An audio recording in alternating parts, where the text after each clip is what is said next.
High guys, আসসালামু আলাইকুম। It's me Jad Islam and welcome to another video. So guys, আজকে আমরা কোথায় বলেন তো? আজকে আমরা নরসিংদীতে। আর নরসিংদীতে কেন আসছি? আমরা আপনাদের সামনে পুরো টেক্সটাইল জগৎটা এক্সপ্লোর করার জন্য আসছি।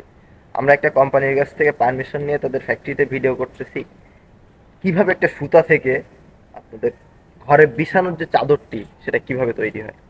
তো চলুন কথা না বাড়ি আজকের ভিডিওটা শুরু করি। So let's enjoy the video. প্রথমেই দেখাই, এইখানে অনেকগুলা মেশিন আছে, মানে যতগুলা মেশিন, এখানে টোটাল 60 পিস মেশিন আছে আমি যতটা শুনলাম।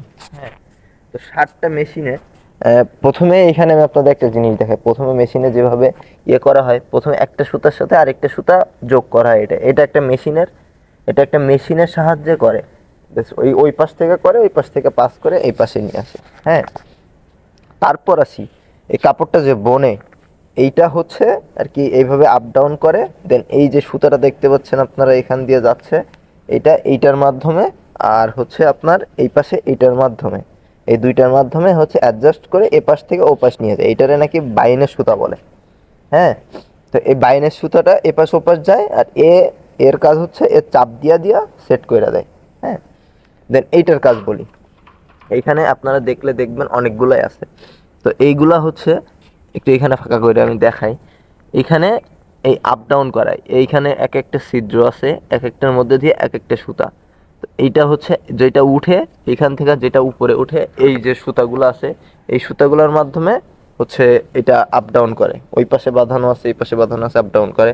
তো এইখানে হচ্ছে একটা একটা নিচে নামে, একটা উপরে ওঠে, একটা নিচে নামে। আমি আপনাদের এইখানে দেখালে দেখতে পাবেন, এখানে হচ্ছে একটা নিচে যায়, একটা উপরে যায়, একটা নিচে যায়, একটা উপরে যায়।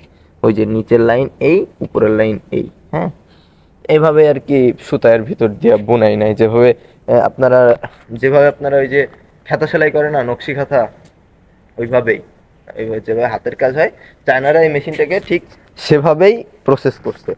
আপনারা এইখানেও যদি দেখতে পান চায়নাতে লেখা আছে, আপনারা এইখানেও যদি দেখতে পান চাইনিজ ভাষাতে লেখা আছে। আপনাদের আপনাদের আরো একটা জিনিস দেখাই। আপনারা এই যে বোর্ডটি, এই মেশিনের মেন মাথা হচ্ছে এইখানটাতেই। এইখানেও যদি দেখেন তো অনেক কিছু, সব কিছু চায়নাতেই লেখা আছে।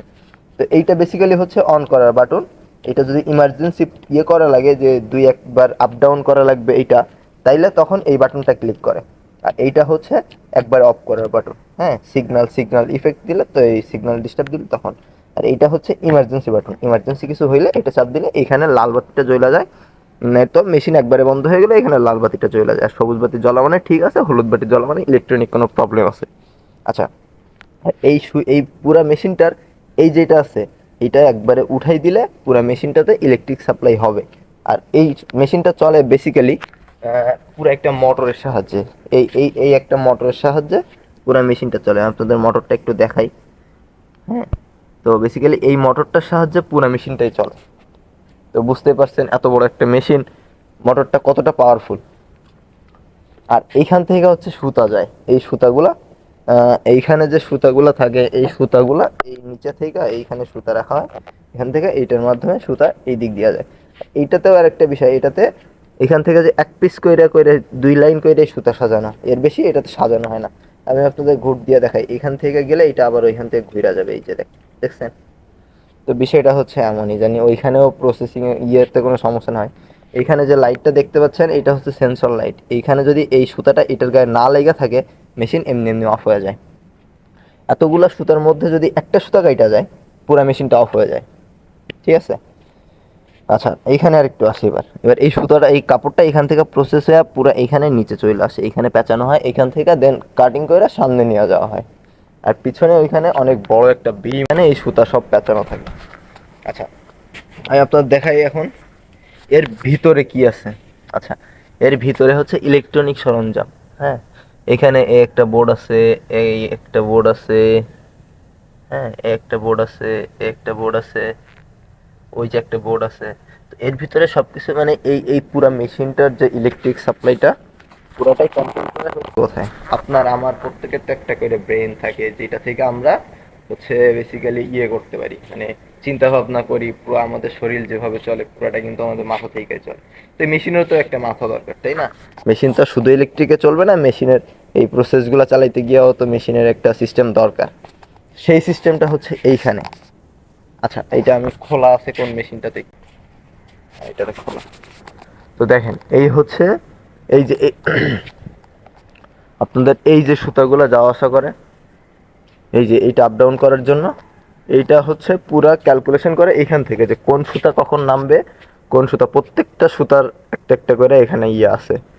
আর এইখানে ক্যালকুলেশন করে এই যে এই সুচগুলা, এগুলা প্রত্যেকটার ভিতরে ভিতরে যদি না মিলানো যায় তাহলে কখনোই ওইটা ঠিকঠাকভাবে কাপড় বুনতে পারবে না। তো এইখানে এটার ওইটা কাজ। হ্যাঁ, এটা মোবিল টোবিল দিয়ে প্রত্যেক সময় পরিষ্কার করে রাখা লাগে। এখন আপাতত এক সপ্তাহের জন্য বন্ধ রাখছে, যে জন্য আমার ভিডিওর পারমিশন দিচ্ছে, নয়তো আমি ভিডিওর পারমিশন পাইতাম না। তো বেসিক্যালি এই হচ্ছে আপাতত প্রসেস। এই মেশিনটার কি কাজ, এই মেশিনটার কাজ হচ্ছে এই সাইড দিয়ে যে কাপড়টা আসে, আমি ওই সাইড থেকে দেখাই তাহলে বুঝতে পারবেন। এই সাইড দিয়ে যে কাপড়টা আপনারা দেখতেছেন, এত সুন্দর কাপড়, এই সাইডে হচ্ছে এইখান থেকে যখন আসে, এই সাইডের যে সুতাটা, বাইনের সুতা আর কি, এই সুতাটা এক্সট্রা থাকে শেষ মাথায় কিছু। তো সেই সুতাটা এখান থেকে কাইটা এইটার মধ্যে ঢুকাই দেয়। দেন এই সুতাটা নিয়ে এখান দিয়ে হচ্ছে এখানে ডাস্টবিনে ফেলাই দেয়। এই সুতাগুলা, যে সুতাগুলা, যে কাপড়গুলা, যে এর ভিতরে যত যা ময়লা হয়, কোনো কিছু মানে স্বর্ণকারের দোকানে যেমন না কোনো কিছু ফেলাই দেয় না, স্বর্ণকারের দোকানে ময়লাও বিক্রি হয়, ঠিক তেমনই এখানকার একটা একটা তুলা, মানে এই যে তুলাগুলো আছে না, এই এই ছোট ছোট তুলা পড়ে আছে, এগুলো ঝাড়ু দিয়ে এক জায়গায় একটা বস্তাতে ঢুকাই রাখবে, কিছুদিন পরে এগুলো বিক্রি করে দেয়। কারণ তুলা থেকে এই যে কাপড় বাঁধ হয়, এই যে তুলা থাকে, এই তুলা থেকে আবার সুতা বানায়। তো সব মিলাই আর কি ওভারঅল এই হচ্ছে প্রসেস। আর এখানে এই যে পাইপগুলো দেখতেছেন, এই পাইপগুলো বেসিক্যালি হচ্ছে মেশিন হাওয়া দিয়ে পরিষ্কার করার জন্য। এত বড় মেশিন তো আর হাতে মোছা পসিবল না, এই জন্য হচ্ছে হাওয়া দিয়ে পরিষ্কার করার জন্য, জানি কোনো গ্যাপ ট্যাপ ময়লা না থাকে। হ্যাঁ, আর এইটার মাথা হচ্ছে ঠিক এমন। আর এই মেশিনগুলা, এই যে 2 লাইন মেশিন দেখতে পাচ্ছেন আপনারা, 2 লাইনে হচ্ছে 6 6 12টা মেশিন পুরো এখন বন্ধ আছে। ওই পাশে আরো হচ্ছে 12টা থেকে 3টা চলছে দেখলাম, বাকি সব কয়টা বন্ধ। হ্যাঁ, এই 3টা চলতেছে, বাকি বাকি হচ্ছে 9টা বন্ধ। ওই যে এই সাইডের 3টা আর এইগুলা সব বন্ধ। বন্ধ বলতে এখনই আর কি, এখনো আর কি ভীম এটাতে লোডিং করা হয় নাই। এই যে পুরা খোলা থাকলে মেশিনগুলো এমন দেখা যায়। তো আজকে ভিডিওটা জানি অনেক বড় হয়ে যাইতেছে, তো আজকে ভিডিওটা এই পর্যন্ত। আর আপনাদের একটা গুড নিউজ দেই, আমাদের পেজে খুব শীঘ্রই অনেক মানে সুন্দরবন সংলগ্ন, সুন্দরবনের আশপাশে মানুষের জীবন কেমন, সুন্দরবনের পাশে যারা থাকে, সুন্দরবনের জেলে মওয়ালি, তাদের জীবন কেমন, আমরা পুরাটাই আপনাদের সামনে তুলে ধরার চেষ্টা করব। খুব তাড়াতাড়ি ভিডিওগুলো আসতেছে, ভিডিও প্রসেসিং এ আছে, ভিডিও শুট চলতেছে। তো ভিডিওগুলো অবশ্যই দেখবেন, ভিডিওগুলো আশা করি আপনার আমার চিন্তা ভাবনা অনেক কিছুই বদলে দেবে। আমরা সুন্দরবনে 1 কেজি মধু খাই অনেক মজা করে, কিন্তু সেই মধুটা যে কতটা কষ্ট করার পরে আসে এটা তো আমরা কেউ জানি না। তো এগুলোও জানতে পারবেন, একটা মওয়ালির জীবন কেমন হয়, একটা মওয়ালির ফ্যামিলি কেমন হয়, একটা জেলের ফ্যামিলি কেমন হয়, একটা যে কাঁকড়া ধরে তার ফ্যামিলি কেমন হয়। তো সব মিলাই আর কি ঠিক আছে, সব কিছুই হবে। তো আজকে ভিডিও এই পর্যন্তই, সবাই ভালো থাকবেন, সুস্থ থাকবেন, আল্লাহ হাফেজ।